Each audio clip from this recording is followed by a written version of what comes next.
Ako po si Carolina. Buhat sa Iloilo. Dekada 90 nang mangyari to. Sikat noon sa aming lugar ang lugawan ng isang matandang babae na tawagin na lamang natin sa pangalang Aling Ason. Maraming suki ang kumakain sa kanyang tindahan nun. Umabot na rin ng dekada ang kanyang lugawan.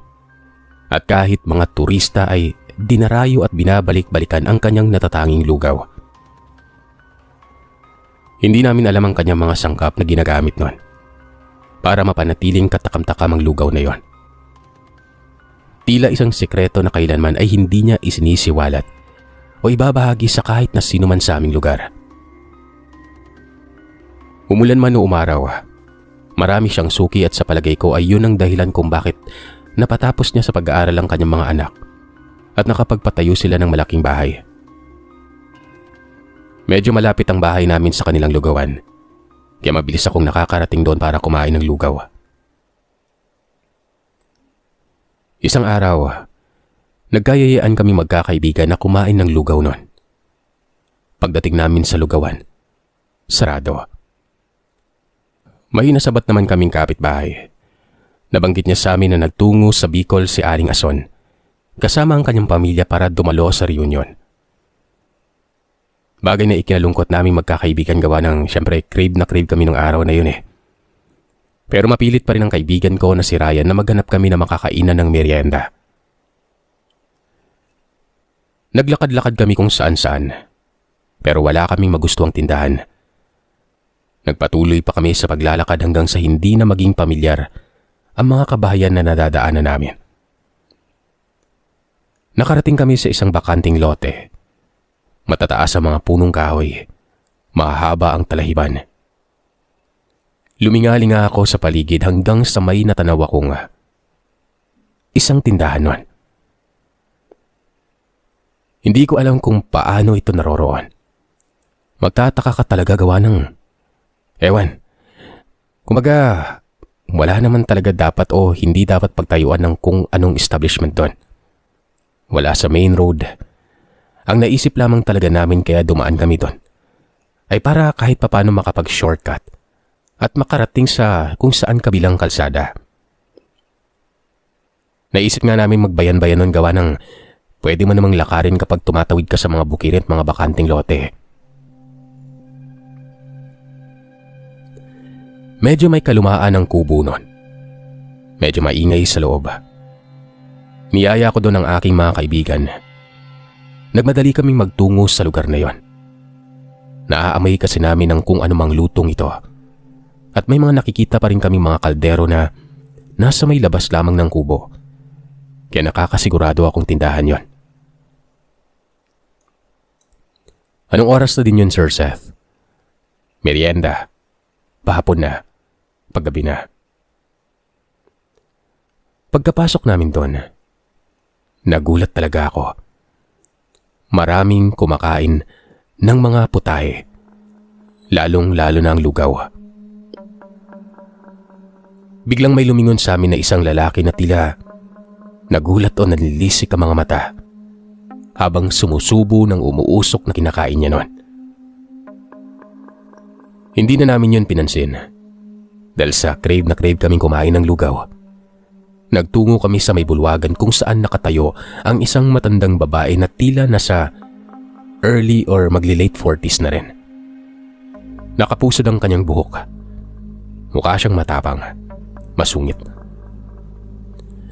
Nagtanong ako sa mga pagkaing nakahain doon at napagtanto ko na nagtitinda din talaga siya ng lugaw. Kakaiba talaga yung lugar na yun, Sir Seth. Yung alam mong may kung anong bagay yung nagpapalamig sa palad mo. E noong mga panahon na yun, hindi pa naman nauso yung mga kwentong katatakutan eh. May radyo pero walang YouTube. May mga kwento-kwento pero hindi mo naman maiisip yun, di ba? Gusto ko na sanang umalis pero naisip ko na malayo na rin ang aming narating. Kung magbabalak pa kaming maghanap na naman ng panibago makakainan. Nagkaisa na kaming magkakaibigan na umorder ng lugaw at maghintay na lamang sa isang bakanteng lamesa. Mabilis namang umaksyon ng matandang babae na pasulyap-sulyap sa aming direksyon. Palingali nga kami sa paligid nun. At talagang hindi mawala ang agam-agam namin habang pinagmamasdan ng mga taong kumakain sa loob ng lugawan. Hindi sila tagalugar namin. Siguro mga taga-ibang ibayo. Pero kakaiba sila kung tumitig. Nanlilisik, amos-amusan, at tila ba lahat sila naglalangib ang buong katawan. Kung iisipin, magtataka ka talaga. Walang ano-ano ay biglang lumitaw ang isang dalaga na may hawak ng tray na may mangkok ng 5 umuusok na lugaw. Ganun din ang mga basong may lamang tubig nun. Inilapag niya yon ng isa-isa sa aming lamesa nang bigla akong makaramdam ng pag-ihi. Tinanong ko ang babae kung saan ang kanilang palikuran. Mabilis naman niyang tinuro sa akin yon. Sumunod ang kaibigan ko na si Isabelita at magkasama kaming nagtungo sa loob. Siguro dala na rin ng probinsya yon. Medyo nakakasulasok ang amoy sa loob nun. Parang may nabubulok na laman na hindi namin maintindihan. Maraming pasikot-sikot at mga pinto sa lugar na yon. Pagkarating namin sa isang pintuan ay pumasok ako sa loob at nag-umpisa na akong umihi. Sumunod naman sa akin si Isabelita at pagkatapos ay mabilis kaming naglakad sa mahabang pasilyo. Laking gulat na lamang namin nang bigla kaming makarinig ng malakas na kalabog. Inalam namin ang pinanggalingan ng ingay at napansin namin ang isang silid na merong nakaawang na pinto. Maingat kaming nagtungo doon at sumilip. Nanlaki ang aming mga mata nang makita namin ang nasa loob ng silid nun. May isang matandang babae. May hawak na sako. Inilabas niya sa loob nun ang mga hiwa-hiwang karne. Nung una, sa unang tingin ay aakalain mong karne ng hayop yon. Pero nang makakita kami ng isang maliit na braso, na tila ba nang galing ang karne na yon sa taong bata pang edad, na punong-puno ng sariwang dugo. Natulala kaming dalawa. Lalo na nung napulot ng matandang babaeng yon ang tenga ng isang tao. Kinagat niya yon hanggang sa humiwalay o mahati-hati ang tenga na para lamang tinapay sa kanya. Tumalsik ang dugo sa mukha ng matandang babae. Tuwang-tuwa ito na ipinagpatuloy ang pagkain nun.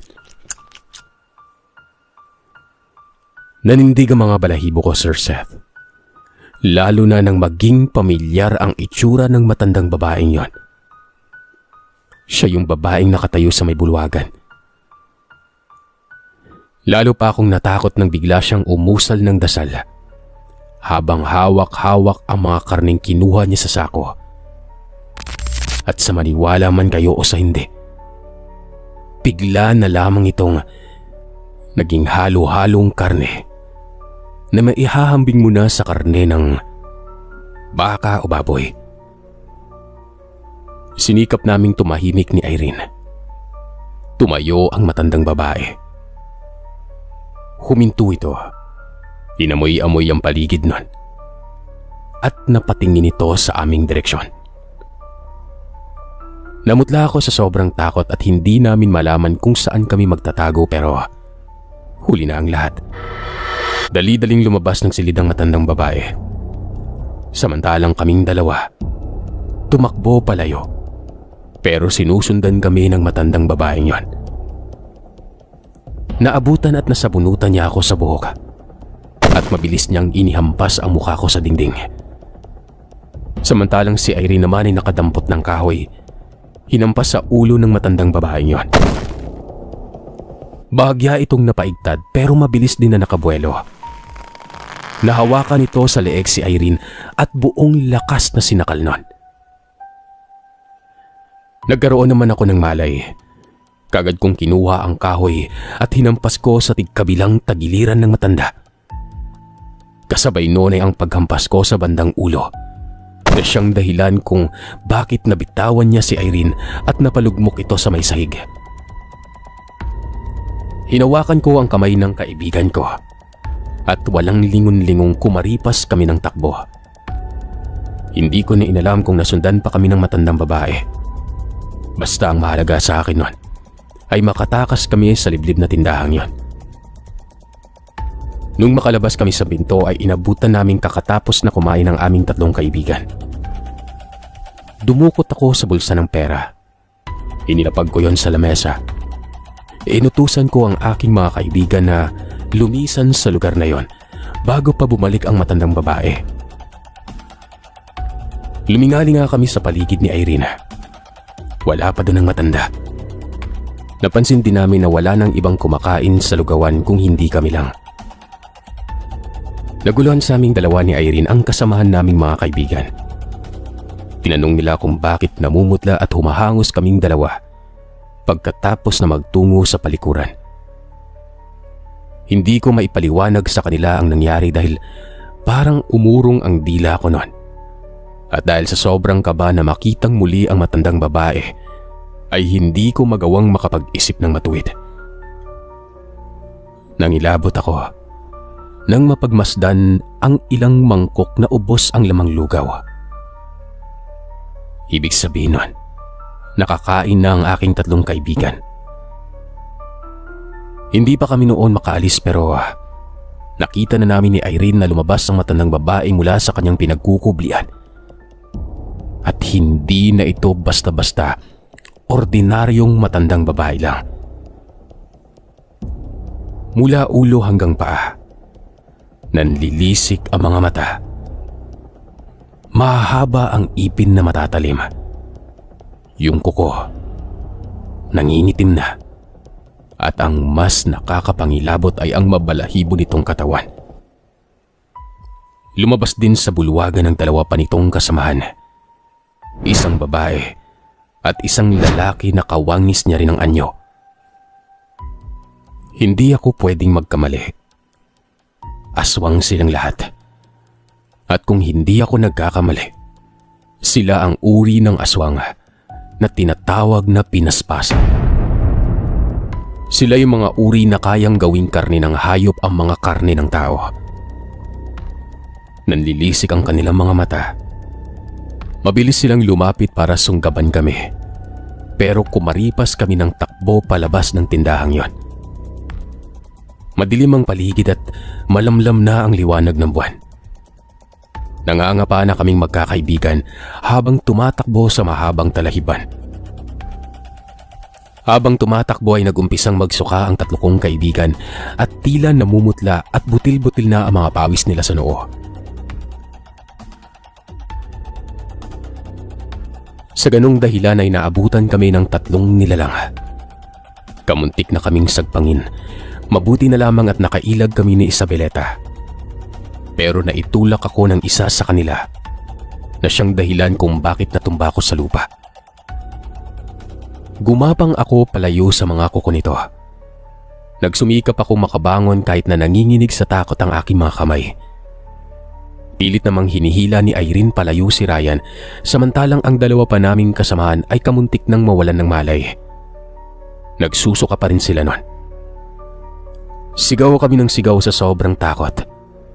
Nang walang ano-ano ay may tumakbo palapit sa aming direksyon. May isang lalaking humarang sa aming harapan. Inilabas niya ang kanyang itak at walang katakot-takot na nilabanan at inatake ang tatlong nilalang na yon. Napakabilis niyang kumilos, Sir Seth.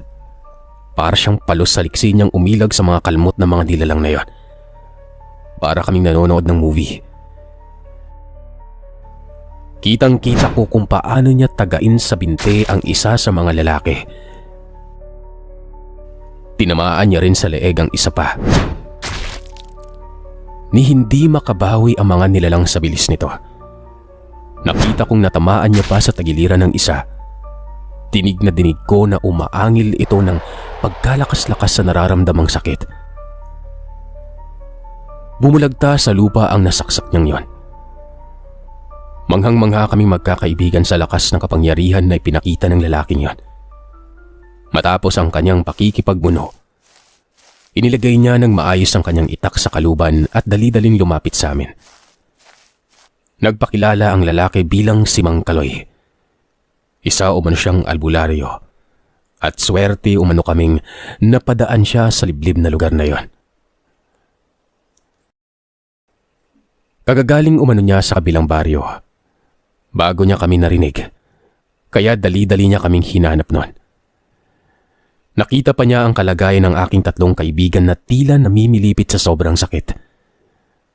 Tinanong niya ang mga ito kung kumain ng kahit na ano buhat sa tindahan o saang kainan nun. At nang mapag-alaman niya na inubos ng mga kaibigan ko ang lugaw, doon na siya nagalit. Nagbagandang loob siya sa amin. Akay-akay namin ang mga kaibigan naming dinala sa kubo niya. Matagal din bago kami nakarating doon. Pinapasok niya kami sa loob at naghanda siya ng mga sangkap sa kanyang gagawin. Pinahiga niya sa papag ang 3 kong kaibigan na tumitirik na ang mga mata nun. Parang nalalason na bumubula ang mga bibig. Pinahiran niya ng langis sa tiyan at may halamang gamot na itinapal sa mga katawan nila. Makalipas ang ilang sandali ay umusal na siya ng dasal. Kasabay noon ay inilapag niya ang palanggana at pinasuka ang 3 kaibigan ko na yon. Halos mapatili kami ni Irene sa sobrang nerbiyos nang masaksihan namin ang mga bagay na iniluwa ng mga kaibigan namin. Ilang luray-luray na piraso ng daliri ng mga tao. May nakita pa kaming buhok doon. Kamuntik nang talagang mabaliktad ang sikmura ko sa sobrang pandidiri pero nilunok ko na lang yon. Unti-unting gumaan ang pakiramdam nila. Hindi na sila namimilipit sa sobrang sakit. Bumalik na rin ang kanilang normal na kulay. Tumigil na rin ang panlalamig at pagpapawis ng kanilang mga noo. Nagpasalamat kami sa ginawang pagliligtas ni Mang Kaloy sa aming mga kaibigan. Nagawa pa niya kaming ihatid sa aming mga tahanan at ipinaalam sa aming mga magulang ang naging engkwentro namin noon. Bago siya bumalik sa kanyang tinitirahan, pinabaunan niya kami ng ilang pangontra. Katakot-takot na paninermon at pangaral naman ang inabot namin sa aming mga magulang noon. Pero ipinangako namin sa aming mga sarili na hinding-hindi na yun mauulit dahil posibleng magiging mitsa yun ang aming mga buhay. Hindi na kami nagpapadala sa craving na yan. Makalipas ang 1 buwan, bumalik na rin si Aling Ason, gayon din ang kanyang pamilya buhat sa Bicol.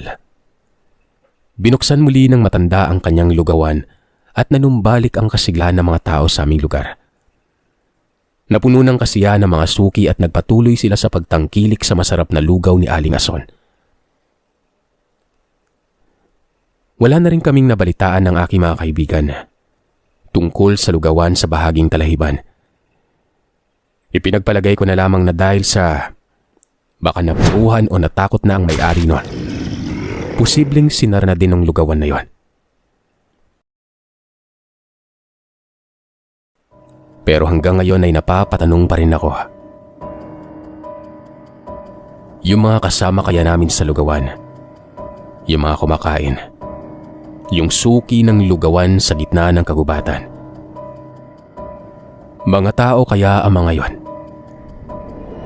O mga aswang?